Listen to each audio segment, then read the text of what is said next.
இன்றே டவுன்லோட் செய்து உங்கள் ஃபேவரட் ஷோக்களை என்ஜாய் பண்ணுங்க. சார், என்ன இங்கே இறக்கி விட்டுருங்க. ஆபீஸ் கொஞ்ச தூரம் தானே இருக்கு. ஏங்க? இல்ல சார், நம்ம ரெண்டு பேரும் ஒன்னா சேர்ந்து போனா ஆபீஸ்ல இருக்கிறவங்க தப்பா நினைப்பாங்க. அதனாலதான் வண்டி இங்கே நிப்பாட்ட சொல்றேன். நினைக்கிறவங்க நினைச்சிட்டு போட்டுங்க. இப்படியே மற்றவங்களுக்காக நீங்க பயந்துட்டே இருந்தீங்கன்னா உங்க வாழ்க்கையில் நீங்க எதுவுமே செய்ய முடியாது. அடுத்தவங்க என்ன நினைப்பாங்கன்னு கவலைப்படுறத ஃபர்ஸ்ட் நிறுத்துங்க. சார், என்ன இருந்தாலும் நீங்க கம்பெனி எம்டி, நான் ஒரு சாதாரண ஸ்டாஃப். அதுவும் இப்பதான் வேலைக்கு சேர்ந்திருக்கேன். ரெண்டு பேரும் ஒன்னா போனா தப்பா தானே பேசுவாங்க. ஒரு பொண்ணும் ஆணும் கார்ல ஒன்னா போயிட்டாங்கன்னா உடனே தப்பா?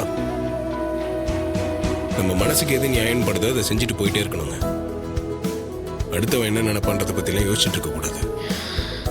சார், நீங்க ஈஸியா சொல்லிட்டீங்க. ஆனா என்னால எல்லாத்தையும் ஈஸியா எடுத்துக்க முடியாது. பாக்குறவங்க கேக்குற கேள்விக்கு என்னால என்ன பதில் சொல்றதுன்னு தெரியல. என்ன லவ் பண்றேன்னு சொல்லுங்க.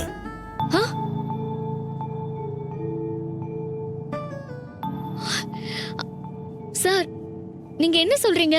லவ் பண்றேன்னு சொல்லுங்க. என்ன சார், எனக்கு நிச்சயம் ஆயிடுச்சு சார். இன்னும் கொஞ்ச நாள்ல கல்யாணம் நடக்க போகுது. இப்ப போய் இப்படி பேசுறீங்க? ஆமால, அத நான் யோசிக்கவே இல்லைங்க. சரி விடுங்க, நான் சொன்னதெல்லாம் பெருசா எடுத்துக்காதீங்க.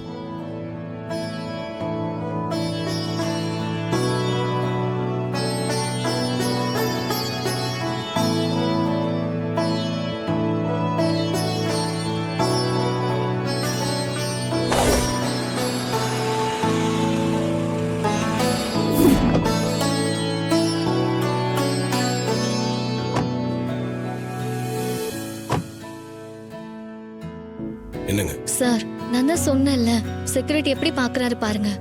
இதுக்கு தான் கொஞ்சம் தூரத்துலயும் இறக்கி விட்டுருங்கன்னு சொன்னேன். அவர் பாக்குறதுல என்னங்க தப்பு? அவர் சாதாரணமா கூட பாத்துருக்கலாம்ல. நம்ம ஏன் தப்பா எடுத்துக்கணும்? வாங்க.